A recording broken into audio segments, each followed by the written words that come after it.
All right, these are the notes for 2.4. We are going to model with quadratics. So you have been shown the different forms of quadratic equations. We've had standard form, which is ax squared plus bx plus c. There's vertex form, which is a times x minus h squared plus k. And then there's intercept form, which is a times x minus p times x minus q, okay? And we're going to now use what we know, or those equations, and the things that are given us, which is what we're going to know, to write these forms of equations. So let's come down here.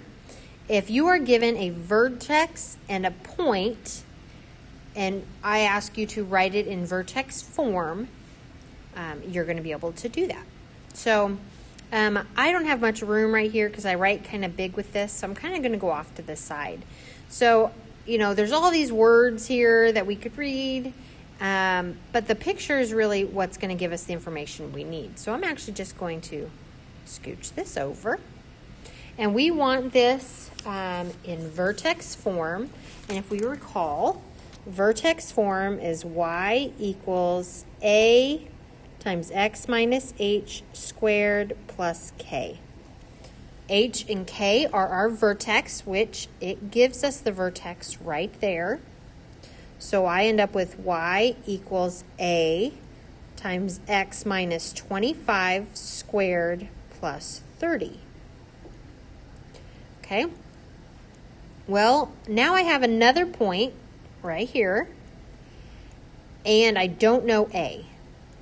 But left in my equation, I have an x, a y, and the a. So I'm going to plug this other point in for that x and y just so I can find a, and I can plug it in right here and have my equation. So let's give that a try. So if this is x and this is y, so I'm going to end up with 20 equals a times x, which is 0, minus 25 squared plus 30. All right, let's simplify this out a bit. So I have 20 equals a times a negative 25 squared plus 30. Negative 25 squared is 625. So I have 625a, and it is positive, plus 30. So we're going to solve for a. I subtract 30 from both sides. I get a negative 10 equals 625a. I divide both sides by 625, and I get a negative 10. A is going to equal a negative 10 over 625, and that simplifies. 5 goes into both of those, so I get negative 2 over 125. All right, I like exact answers. Decimals just get kind of messy. I'm just going to leave that for A, okay? So this A, I'm going to take it, and I'm going to plug it in right here to my vertex form. So my equation ends up being y equals negative 2 over 125. I had x minus 25 squared plus 30. There's the equation.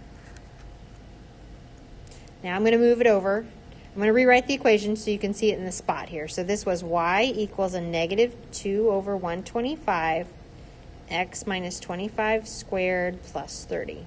Okay, so there's that equation.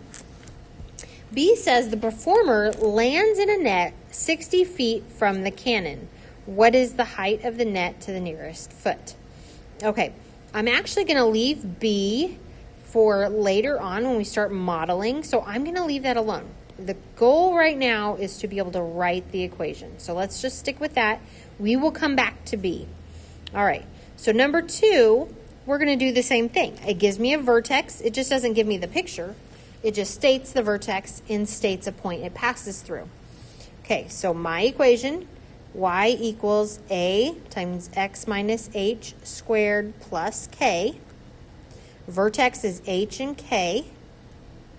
So y equals a, and this is an x minus a negative 5, and this is where that opposite comes in. If that says h is minus 5, then I put in a plus. And then k is always what it is. It's positive, so it's plus. All right, now let's find a. by plugging this in for x and this in for y. Oops, sorry about that. Go away. Okay, I have negative 15 equals a times negative 7 plus 5 squared plus 9. Negative 15 will equal, now I have a, and I have times negative 2 squared plus 9. Negative 2 squared is 4, so I have 4a plus 9. And then it's a matter of solving for a. So we subtract 9 from both sides. I get negative 24 equals 4a. I divide both sides by 4, and I'm going to get a is negative 6. So I don't know why I put a square around it. I needed a. I have it, okay? So now I'm going to take that a, and I'm putting it in right there, and I'll rewrite to get my answer. Y is going to equal negative 6 times x plus 5 squared plus 9. This is my answer.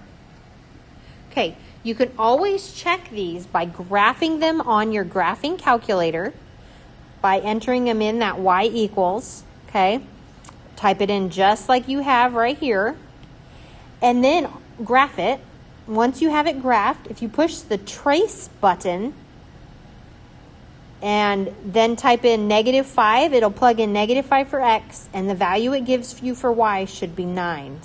Oh, I'm sorry, don't type in negative 5, type in negative 7, and the y value will be negative 15. Okay, so that's a good way to check your equation. All right, so now go on to the practice and do numbers 3, 4, 5, 7, and 8, and then move on to the next video.